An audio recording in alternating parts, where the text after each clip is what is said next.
예수님을 따랐던 12 제자들이 서로 큰 채 내가 크다. 다른 말로 표현하면 내가 대장이고 내가 어른이고 내가 대우받아야 된다. 내가 으뜸이다. 나 말고 누가 또 있겠느냐라고 하는 이런 다툼을 가졌는데 예수님의 제자들이 이런 다툼을 가졌다는 것은 참 이해하기 어려운 그런 상황입니다. 예수님은 이 땅에 오셔서 우리를 위하여 전부를 내어주시러 오신 거죠. 제자들은 예수님의 본질적인 사역의 행보의 그 모토와 같은 의미를 잘 이해하지 못한 겁니다. 예수님을 따르면 출세한다고 생각했죠. 적어도 세상적으로 보면 벼슬 한 자리씩 하고 또 권세도 갖고 그 예수님의 그 후광을 힘입어 가지고 사회적으로 아주 큰 목 하나를 챙길 수 있을 것이라고 생각을 했다는 거죠. 예수님을 따르는 목적과 그 마음의 중심이 잘못되어 있었다는 겁니다. 오랜 기간 동안 예수님을 따르면서 예수님을 통해서 본보기적인 많은 삶의 태도를 배웠을 거라고 생각합니다만 뜻하지 않게 제자들은 그렇지 않았습니다. 변화되지 않는 모습이 제자들 속에 계속되고 있었다는 겁니다. 심지어 예수님께서 붙잡으셔서 죽으시는 그 상황까지 다다랐음에도 불구하고 제자 한 사람은 예수님을 은 30의 팔을 그렇게 팔아먹어버릴 궁리를 했고 또 그 중에 수제자 베드로는 예수님을 저주까지 하면서 부정하는 제자가 되었죠. 다른 제자들은 어땠습니까? 모두 다 숨고 죽음이 두려워가지고 예수님을 버린 참 어찌 보면 배은망덕한 제자들 아니었습니까? 성경적으로 보면 예수님의 제자들을 잘한 것이 별로 보이지 않습니다. 무지하고 그리고 무례하고 또 예수님의 뜻을 잘 헤아리지 못하는 참 무지막지한 사람들이 예수님의 제자들이었죠. 어찌 보면 좋게 평가를 해주려고 해도 좋게 평가해 줄 수 없을 만큼 좀 저급한 생각 속에 빠진 사람들이 예수님의 제자들이었다는 것을 생각해 보면 우리가 돌이켜 봐도 참 한숨이 저절로 나올 만큼 한심한 그런 제자들이었다는 것을 생각합니다. 그렇다면 성경은 하나님의 말씀은 왜 제자들의 그런 약한 모습을 그대로 다 비추어 주었을까요? 다투는 모습까지. 성경을 기록할 때 좋지 못한 이미지가 남겨지는 것은 좀 쑥 빼고 잘한 것, 좋은 일만 그렇게 정리하면 좋지 않아요? 그런데 성경은 제자들이 예수님 앞에서 불순한 태도를 보이고 교만방자하고 그리고 심지어는 서로 다투기까지 하는 주먹다짐을 했을지도 모르죠. 참 초라한 모습, 연약한 모습, 육신적인 인간적인 모습을 그대로 드러내줬다는 겁니다. 예수님께서 저들을 꾸짖은 만큼 상황이 좋지 못했습니다. 아마 예수님께서 제자들의 모습을 보고 속상하셨을 겁니다.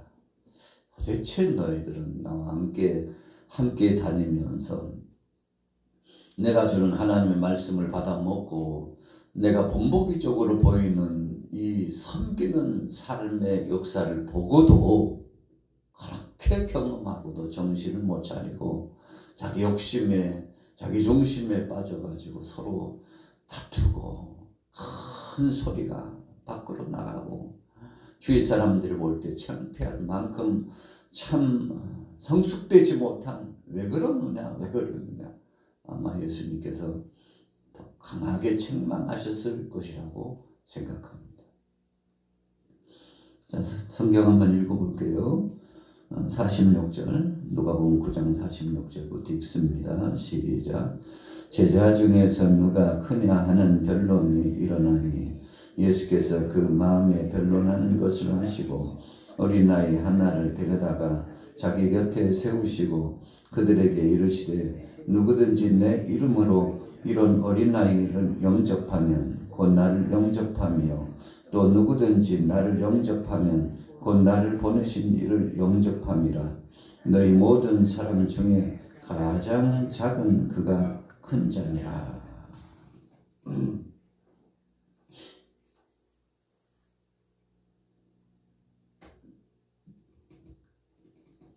자, 예수님께서 오죽 답답했으면 한 어린아이를 데려다가 이렇게 세웠어요. 다들 이리 와봐, 이리 와봐. 어린아이 하나를 세워놓고 바로 이 어린아이와 같이 하지 않으면 천국에 못 간다. 가장 큰 자는 이 어린아이처럼 순전한 마음. 그러니까 욕심이 없죠. 서로 뭐 크다 다투지도 않고 그 어린아이, 작은 어린아이를 세우시는 것은 겸손해야 된다는 것입니다. 서로 이해하고 욕심 부리지 말고 섬기는 자가 되어야 된다는 것입니다. 순수성, 순전함을 드러내시기 위해서 그렇게 예수님 말씀한 겁니다. 그러시면서 누구든지 내 이름으로 이런 어린아이를 영접하면 곧 나를 영접하며. 이 당시에 어린아이들이 경시함을 많이 받았습니다. 물론 여성도 노약자들도 수에 들어가지 않을 만큼 어찌 보면 공경하는 태도도 있었겠습니다만 어찌 보면 경시하는 풍조가, 이 사회적인 풍조가 별로 좋지 못했습니다. 악습이죠. 여성을 무시하고 아이들을 무시하고 그리고 노인을 얕보고 공경하지 않는 태도, 불순한 태도를 갖는 것은 사회적인 병리적 현상이기도 했습니다. 그래서 예수님이 어린아이를 세워놓고 누구든지 이 어린아이에게 선대하고 존귀하게 여기고 귀하게 보고 그렇게 하는 자가 하나님이 기뻐하는 자요. 그렇게 하는 자가 하나님 나라에 들어가고 그렇게 하는 자가 가장 큰 자다. 예수님이 주신 말씀 가운데 어린아이를 비유로 하고 어린아이를 중심으로 세우고 주셨던 훈육의 말씀 대부분은 다 그와 같은 결론을 가지고 있죠. 이 소자 하나에게 선대하는 사람, 그리고 섬기는 순수성의 마음을 가진 사람, 어린아이와 같지 않으면 천국에 못 간다. 이 어린아이를 섬기는 자가 돼야 가장 큰 자다. 이렇게 복음서 속에 반복적으로 예수님께서 말씀하신 것은, 예수님께서 이 땅에 오신 것은, 또 하나님께서 원하시는 뜻은 섬기며 배려하고 사랑하는 데 있다는 것을 부각시키기 위한 주님의 뜻이 있으셨던 거죠. 그래서 세상에서 가장 아름답고 복된 사람은 섬기는 사람입니다. 너희가 받기를 원하거든, 대우받기를 원하거든 너희가 먼저 대접해라. 예수님 왜 그 말씀을 하셨을까요? 섬기는 자가 복되기 때문에. 서로 배려하고 사랑하고 이해하고 용서하는 그 세상이 천국을 이루는 하나님의 뜻이 임하는 그 나라요. 그래서 그 공동체가 되는 것이기 때문에 예수님의 가르침의 근본은 바로 그런 거였습니다. 그러나 요즘 이 시대를 살아갈 때 병리적인 현상을 한번 보세요. 그런 상식이 있음에도 불구하고 그 상식대로 살지 않는 사람이 훨씬 더 많죠. 내가 먼저 큰 자가 되고 그리고 내가 먼저 머리가 되고 으뜸이 되려고 하고 뒤에 처지는 사람은 무시당하는 사람이요. 뒤에서 아무런 말도 하지 않고 겸손히 섬기는 사람은 바보 같은 사람이라고 생각하는 것이 세상 사람들이 생각하는, 다 그런 것은 아니지만 대부분 많은 사람들이 그렇게 사는 것이 정상이라고 생각하는 사람들의 생각들이 있죠. 그러나 오늘 주님은 세상의 그 모든 정황과 상황을 뒤엎으셨습니다. 바꾸셨어요. 개혁적인 역사, 어찌 보면 혁명이라고 할 만큼 확 바꾸셨습니다. 전혀 생각지 못할 말씀을 해주셨죠. 여러분, 왜 사람들이 그렇게 생각하지 못했을까요? 심지어는 사랑하는 제자들조차도 왜 서로 크다고 다투었을까요? 그 당시 사회적인 현상, 법리적인 현상이었기 때문에 그렇습니다. 그런데 오늘 예수님은 섬기는 자, 어린아이까지라도 존귀하게 생각하는 자가 복된 자요, 그가 바로 가장 큰 자다. 다른 성경에 보면은 천국에서 가장 큰 자가, 하나님 앞에 인정받고 복된 자가 섬기고 예를 갖추고 겸손하고 오히려 상대를 나보다도 더 낮게 여기는, 어찌 보면 내가 손해보는 것 같고 불리한 것 같아도 손해보기를 자청하고 불리한 길을 오히려 가는 사람, 그 사람이 하나님의 사람이요, 하나님의 제자요, 주님 앞에서의 제자요, 천국 백성의 근본적인 사람의 모습이라는 거죠. 자, 49절로 넘어가 볼게요. 같이 읽어보겠습니다. 49절 시작. 요한이 여짜오되 주여 어떤 사람이 주의 이름으로 귀신을 내쫓는 것을 우리가 보고 우리와 함께 따르지 아니하므로 금하였나이다. 예수께서 이르시되 금하지 말라. 너희를 반대하지 않는 자는 너희를 위하는 자니라 하시니라. 우리가 이 땅에 살아가면서 교회 역사도 보면은요, 우리 교회 공동체를 보면 어떤 때는 자기 교회, 자기 중심으로 빠질 때가 많아요. 우리 양천구 이 서울 장안에도 교회가 얼마나 많습니까? 그런데 내 교회가 아니면 무관심해. 그리고 오히려 내 교회 중심으로 나가고, 그래서 교회와 교회 간에 교류도 없고 교제도 없고 그냥 자기 교회 중심. 오히려 믿음 생활 잘하고 신앙 생활 잘하는 사람들, 심지어는 어린아이들까지 경쟁적으로 막 뺏어간다는 표현이 맞겠죠. 주님 앞에 한 형제요, 한 자매요, 한 공동체인데, 거룩한 공동체잖아요. 그런데 우리 교회 안 오면은 저기는 2단이고 3단이고 5단이고, 그래서 교회 간에 좋지 못한 악습이 경쟁 구도가 돼가지고 서로 질타하고 손가락질하고, 이런 현상이 있어서는 안 되겠습니다만, 이 시대의 교회의 모습 속에 그런 모습이 없지 않아 있어요. 다 그런 건 아니지만 어쩌다 보면 좋지 못한 그런 모습이 있어요. 그래가지고 이웃 교회에 대해서 서로 무관심한 그런 상황이 됐는데, 오늘 이 49절에서 50절 말씀이 바로 그런 이야기입니다. 예수님과 함께 동행하면서 예수님과 함께하는 그 직접적인 공동체 안에 소속해서 활동하지 않는데, 예수 이름으로 그분이 메시아고 구주시고 그분이 하나님 영광을 드러내고 하나님 나라의 영광스러운 이 말씀을 전하시는 분인데, 주님에게 말씀을 받고 나서 은혜를 받아가지고 힘을 얻어서 그렇지, 예수 이름으로 하면 능력이 나타나고 예수 이름으로 하면 어디든지 하나님의 영광이 드러나고 그래서 하나님 나라의 복음을 전하고 귀신을 쫓아내고 이런 귀한 전도 사역을, 그래서 하나님의 영광을 드러내는 신실한 사역을 진행하는 또 다른 부류가 있었다 이겁니다. 이 제자들이 보니까요, 예수님과 함께 동행하는 공동체에 들어오지 않고 따로 국밥처럼 사역을 하는 모습이 보여졌는데 미워 보이는 거예요. 밉상이 된 겁니다. 그래서 예수님께 찾아와 가지고, 오늘 본문 말씀 기가 막혀요. 주여 어떤 사람이 주의 이름으로 귀신을 내쫓는 것을 우리가 보고 우리가 함께 따르지 않냐므로 금하였나이다. 해서는 안 될 일을 한 겁니다. 당신들 누구 허락받고 지금 예수 이름으로 귀신 쫓아내고 예수 이름으로 전도하냐고. 누구 허락받은 거냐고. 예수님께서 들으시고요. 참 한심한 제자들이죠. 너희를 반대하지 않잖아. 나를 반대하지 않잖아.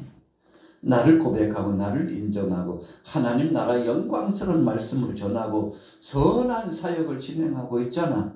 우리와 같이 행보를 같이 하지 않는다고 해서 그들을 업신여기거나 미워하고 금하지 말고 조롱하지 말고 내버려 두어. 오히려 지원해 줘야지. 오히려 칭찬해 줘야지. 오히려 사랑해 줘야지. 나와 다르다고 내게 속하지 않다고 해서 그런 나쁜 마음을 가지면 안 된다고. 여러분 예나 지금이나 어찌 보면요 참 한편으로 보면 안타깝잖아요. 그래서 예수님께서 이 시대에 와서 계신다면 뭐라고 말씀하실까 생각해 보면 거기에 바로 답이 있는 겁니다. 주님이시라면 뭐라고 말씀하실까? 여러분 그래서 우리는 서로 상부상조하고 협력하고 서로 위로하고 손에 손을 맞잡아주고 선대해주고 부족하면 함께 지원해주고 많으면 나눔을 갖고 약하면 약한 가운데 함께 공조해서 사역을 진행하고 함께 기도해주고. 여러분 이것이 진짜 크리스찬의 아름다운 덕목의 모습 아니겠습니까? 자, 오늘 본문 말씀은 끝까지 다 강론하지는 않겠습니다만 격이 없이 담을 허물고 사역을 진행하라고 예수님 말씀하고 있습니다. 그래서 서로 섬기려고 하면 복되다는 거죠. 51절부터 나타난 말씀도 예수님께서 사마리아를 지나가려고 하는데 주님의 사역을 방해하고 못마땅하게 생각하는 사람들이 있었죠. 참 사회적인 큰 문제였습니다. 예루살렘 중심의 사람과 사마리아 중심의 사람들이 얼마나 서로요 피 터지게 싸우고 원수 중에 그런 원수가 없어요. 도대체 왜 나라가 이렇게 되고 왜 시대가 이렇게 된 겁니까? 2000년 전에 예수님 계실 당시 이야기예요. 여러분 그런데 2000년 전만 그랬습니까? 지금 보세요. 멀리 갈 거 없이 우리 대한민국 한번 보세요. 내게 속하지 않았다고 해서 나와 생각이 다르다고 해서 얼마나 상대를 폄하시키고 조롱하고 욕보이고. 여러분 이것은 잘못된 악습입니다. 조금 나와 다르다 할지라도 상대를 인정해주고 모든 사람들이 함께 상식적인 범위 내에서 함께 가자고 메시지를 전달했으면 좀 협력도 하고 그래서 손을 맞잡고서 여러분 이를 사랑하는 공동체의 모습을 보이고 서로 주고받고 그래서 아름다운 은혜의 향연 예수님이 말씀하신 것처럼 원수를 사랑하라 그랬잖아요. 그런데 원수를 더 만든 여러분 어찌 보면은 우리 믿는 사람들이 무본이 되어야 되잖아요. 그래서 사회에 가르쳐야 돼요. 본보기로 알려줘야 돼요. 우리 그러지 맙시다. 우리가 원수 돼서 되겠습니까?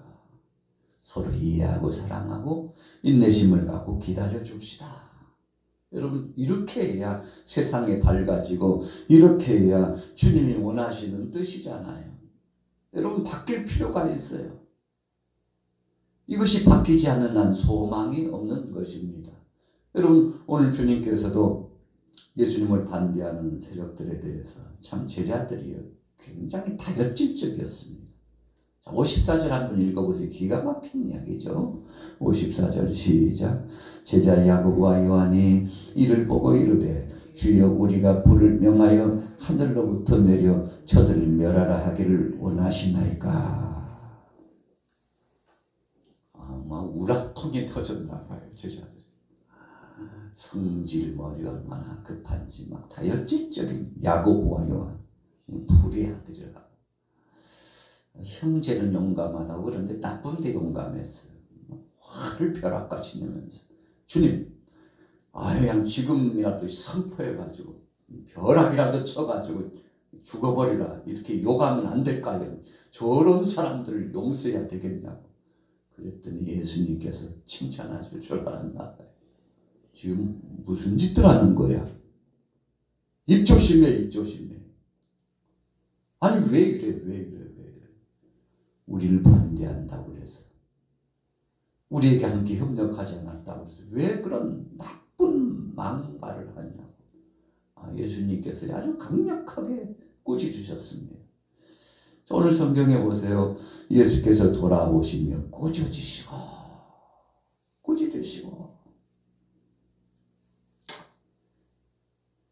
주석에 보면은요, 뭐라고 써 있는가 하면 이르시되 너희는 무슨 정신으로 말하는지 모르는구나. 인자는 사람의 생명을 멸망시키러 온 것이 아니요 구원하러 온 것이다 그랬어요. 여러분, 이 말씀을 보면 우리가 성경에도 주님 말씀하셨습니다만, 형제에 대하여서 나가라고 하는 자는 지옥불에 들어가리라 그랬어요. 여러분, 참 예수님 제자들이, 그것도 예수님 따라다녔던 제자들이 이렇게 잘못된 말을 하고 잘못된 행보를 보였는데 참 예수님 기가 막혔을 거예요.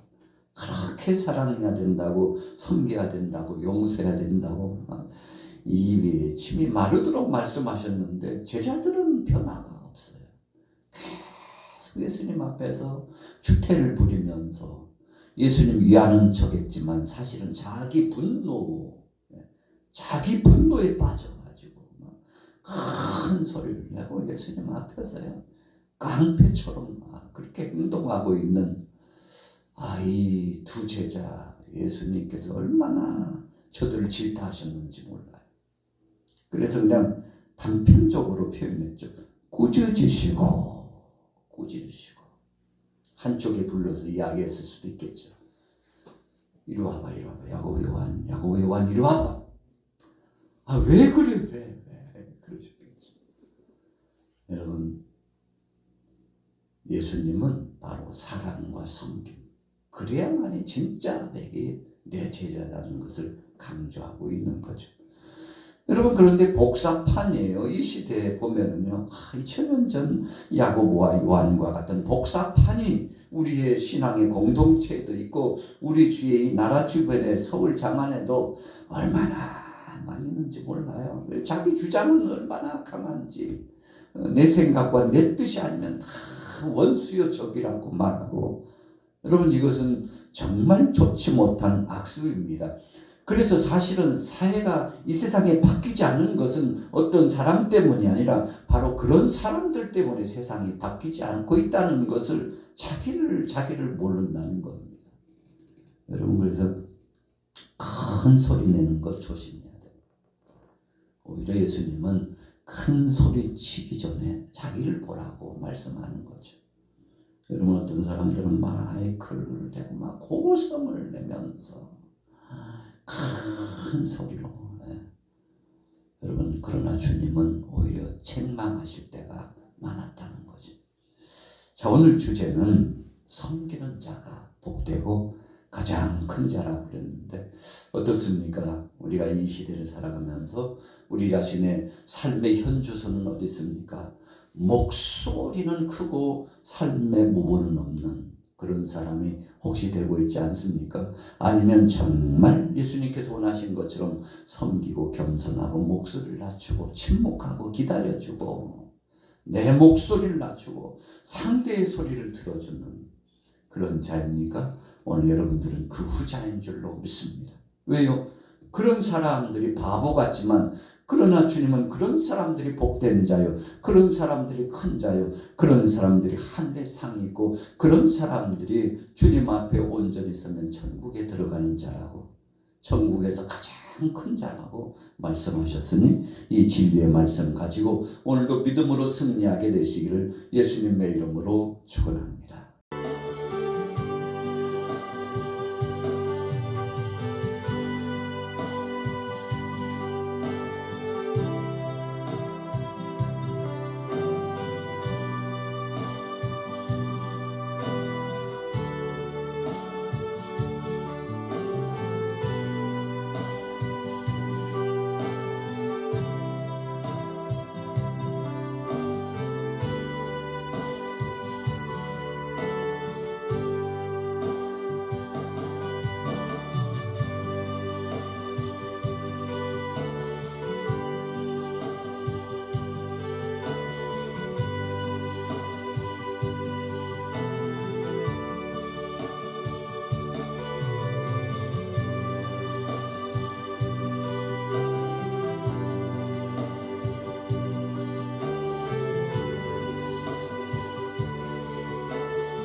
아버지